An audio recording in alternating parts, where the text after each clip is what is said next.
est très en vogue ces temps-ci sur tous les plateaux de télévision, demandé sur les plateaux de chaînes télévision, radio, parce que l'actualité fait rage. C'est l'harmattan qui monte d'un cran. Bonjour, monsieur Eklou. Bonjour, madame. On le sent, c'est sûr. Merci. Alors, cet harmattan, on en a parlé de son arrivée. Ça a démarré quand déjà? Oui, l'harmattan a démarré sur la région d'Abidjan dans la nuit du jeudi à vendredi. On a senti, voilà. Hein? Oui, voilà. C'est ce que nous avions dit ici, voilà, que l'harmattan, les Abidjanais ne passeraient pas cette semaine, ce week-end, sans avoir eu des vents d'harmattan. Et je vous sens jubilé parce que les prévisions sont avec... Précises. Vous êtes content comme ça, comme on dit. Non, en fait, je le dis, c'est que nous avons aussi la possibilité de prévoir l'arrivée des phénomènes comme ailleurs. Et c'est ce qui s'est passé.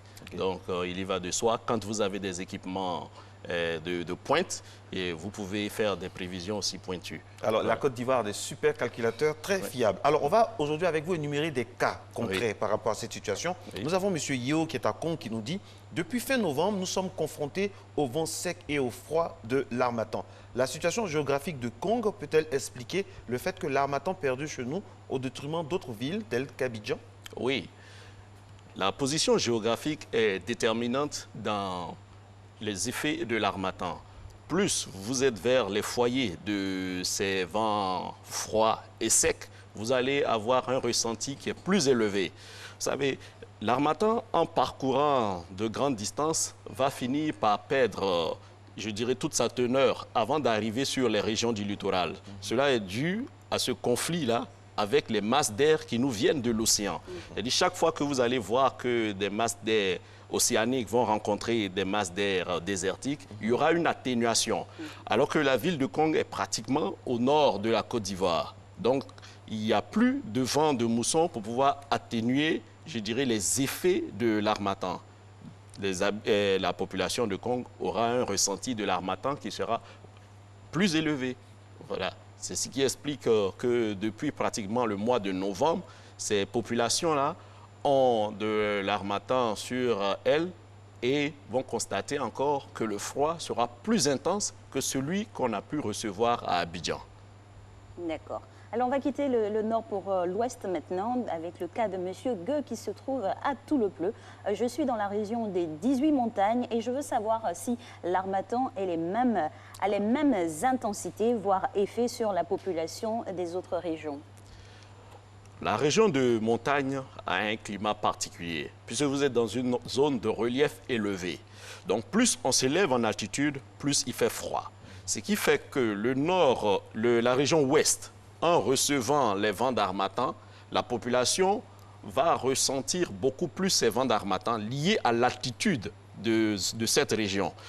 En temps normal, quand vous allez prendre une région comme Abidjan qui se retrouve pratiquement au niveau de la mer, c'est-à-dire 7 mètres à peu près au niveau de la mer, la dénivellation est très grande par rapport à celle des régions de l'ouest. Voilà, où, comme on le dit, c'est la région des montagnes. La dénivellation, c'est la distance entre le niveau le plus bas et le niveau le plus haut. Oui. Donc, cette dénivellation-là va faire que la population de l'ouest du pays va avoir un ressenti des vents d'harmattan plus forts à cause de la hauteur. Donc, quand on va descendre dans les régions de basse altitude, on aura pratiquement les mêmes effets comme dans les régions. Quand on va prendre, je dirais, une coupe zonale, vous allez voir que tous ceux qui sont à peu près dans la même zone vont recevoir les mêmes ressentis au niveau de l'harmattan. Ce qu'il faut dire, quand vous êtes plus proche du foyer de l'harmattan, l'intensité est beaucoup plus forte. C'est un peu comme les poussières que vous avez en altitude. Voilà, quand vous avez... Vous voyez ça? C'est pratiquement dans le nord de la Côte d'Ivoire. Et ces régions nord sont beaucoup plus proches des foyers, c'est-à-dire les régions désertiques, qui vont nous avoir envoyé ces concentrations de poussière-là. Plus vous êtes proche du foyer, plus l'intensité ou bien la réduction de visibilité créée par ces poussières sera importante. Mais quand vous allez vous éloigner de ces foyers-là, vous allez voir que votre visibilité va s'améliorer. Et c'est le cas de la région d'Abidjan qui est éloignée des régions désertiques. D'accord. Alors, nous allons aller maintenant du côté de Bouna. La question est la suivante. En période d'harmattan, est-il possible d'avoir la pluie de manière exceptionnelle? En période d'harmattan, il n'est pas possible d'avoir de la pluie. La pluie est liée à la présence de nuages. Quand vous avez l'harmattan, il n'y a plus de nuages. Voilà. Donc, les populations du Nord ne peuvent pas recevoir de précipitations durant la période d'harmattan. Mais il peut y avoir des cas vraiment exceptionnels où des phénomènes nuageux, c'est-à-dire des nuages d'altitude, peuvent passer sur ces régions-là et déverser de fines pluies. Mais il ne peut pas avoir un orage en tant que tel. Parce que l'orage a besoin d'une bonne présence d'humidité pour se développer. C'est-à-dire le nuage d'orage a besoin, je dirais, d'une énergie en vapeur qui est assez importante avant de pouvoir se développer. Donc, quand vous êtes en harmattan, pendant la période d'harmattan, vous n'avez pas de pluie. D'accord. Alors, on a le cas de Madame Julie qui est à Odiéné. Le changement climatique dû à l'harmattan nous pousse à adopter de nouveaux comportements. Y a-t-il des consignes à suivre avant et après l'harmattan, Monsieur Eclou? Oui. Avant, cela va dépendre un peu de votre domaine d'activité. Si je prends la population, les vents secs sont des vents qui fragilisent, je dirais, les voies nasales. Et devant cette situation, il faut protéger son organisme, puisque les nuits sont froides pendant la période d'harmattan. Donc, il faut bien se couvrir durant la nuit et tôt le matin. C'est-à-dire, dès que vous vous levez, vous allez voir encore que le soleil n'a pas commencé à réchauffer parfaitement la Terre. Donc, il fait très froid le matin, parce que le rayonnement terrestre est un rayonnement qui est froid. Donc, en cours de journée, on va avoir une élévation de la température suite au rayonnement solaire. C'est-à-dire le soleil, en tapant la Terre, vous allez voir que les températures vont grimper en cours de journée. Donc, ce qui va amener, je dirais, nos populations à avoir moins froid. Mais durant la nuit et tôt le matin, les températures resteront basses. Voilà. Donc, en cours de journée, vous allez voir que la sensation va s'améliorer un tout petit peu. Mais il faut aussi protéger son corps. Parce que pendant la période d'harmattan, les vents sont secs. Donc, cela peut provoquer, je dirais, un assèchement au niveau des voies nasales. Vous avez peut-être besoin de cache-nez lorsque les poussières sont très concentrées comme ça dans l'atmosphère. Et puis, se protéger aussi les lèvres et le corps, soit avec du beurre de karité et autres. Parce que lorsque vous ne le faites pas, cela peut provoquer des déchirures, voilà, au niveau de vos lèvres et autres. Monsieur Eclou, j'imagine à la Sodexam que vous faites des études entre la météo et la corrélation météo-environnement. Aujourd'hui, avec l'harmattan qui est de mise partout sur le territoire, le carré ivoire, oui, quelles sont les incidences sur l'environnement? C'est plus ou moins pollué? Quand vous avez des soulèvements de poussière, il est évident que votre atmosphère sera vraiment polluée. Mais ce qu'il faut dire, ces poussières qui sont dans l'atmosphère ont un autre bénéfice, un bénéfice indirect. Parce que ces poussières vont déposer dans notre atmosphère ce qu'on appelle des noyaux de condensation. Parce que ces noyaux de condensation vont aider par la suite à la condensation de la vapeur d'eau. Et qui dit condensation de vapeur d'eau, c'est-à-dire que vous allez avoir la formation du nuage et après cette formation nuageuse, lorsque les gouttelettes d'eau seront suffisamment grandes, on aura la précipitation. Donc la pluie va découler après aussi de ces nombreuses microparticules que nous avons dans l'atmosphère. Il y a un bénéfice, je dirais, indirect qu'on peut avoir avec la présence de l'harmattan. Parce que si vous n'avez pas ce phénomène, il n'y aura pas ces noyaux de condensation dans l'atmosphère. Donc, il y a un rôle aussi important que les vents secs jouent pour notre environnement. Monsieur Eclou, parlons toujours de l'environnement et avec son corollaire de l'agriculture, parce que notre pays est basé vraiment sur l'agriculture. Oui. Quel est le corollaire de l'harmattan sur les productions, la qualité des productions? L'harmattan est un vent sec. Donc, pendant la présence de ces vents secs, vous allez voir que le couvert même végétal va diminuer. Va diminuer parce que notre environnement est habitué à recevoir de l'air humide. Donc, les rendements, si la période d'harmattan est vraiment longue, vous allez voir que certaines cultures ne pourront pas avoir de bons rendements liés à la siccité de l'air. Mais lorsque cette période passe, vous allez voir que la verdure va revenir. Pendant la période d'harmattan, vous regarderez, vous allez voir que notre environnement aura tendance à être orange. Orange à cause de ces poussières désertiques qui arrivent sur nous.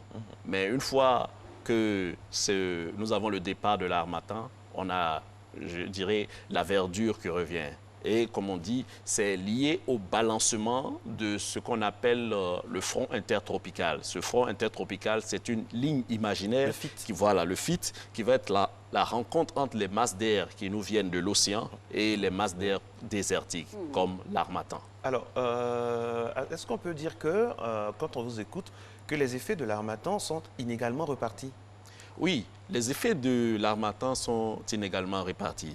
Parce que les populations ne vont pas avoir le même ressenti de l'harmattan.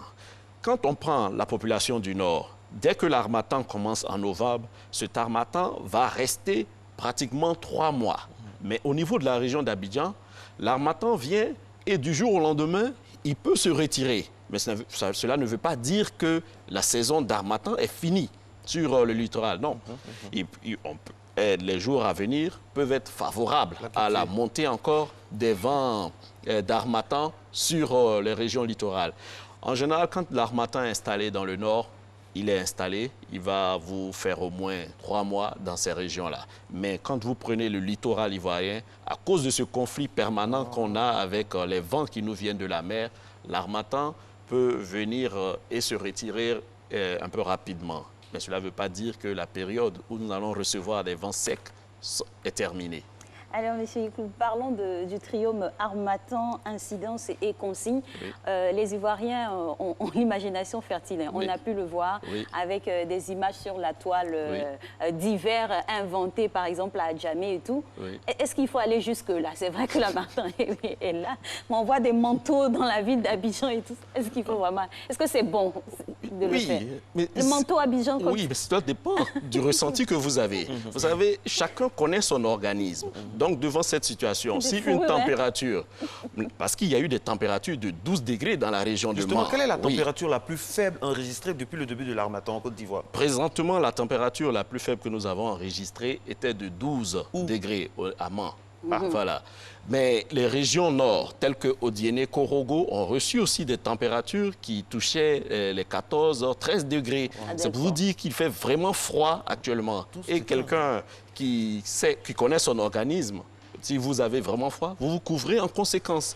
Mais celui qui a moins froid n'a pas besoin de se couvrir. Mais si vous avez froid, il est nécessaire que vous puissiez porter une tenue adaptée à ce ressenti que vous avez. Est-ce qu'on met sur le nez, là? Est-ce que c'est homologué? Les cache-nez, là, est-ce que c'est homologué? Comment l'utiliser? Et à quelle fréquence? C'est toute la journée, il faut le faire? Comment l'utiliser? Oui. Quand vous êtes là et que vous voyez que le taux de concentration de poussière dans l'atmosphère est vraiment gênant pour vous, vous pouvez mettre ce cache-nez pour vous protéger. Je le dis, vous connaissez votre organisme. Donc, devant une telle situation, c'est vous qui savez si il est nécessaire ou pas de porter un tel équipement.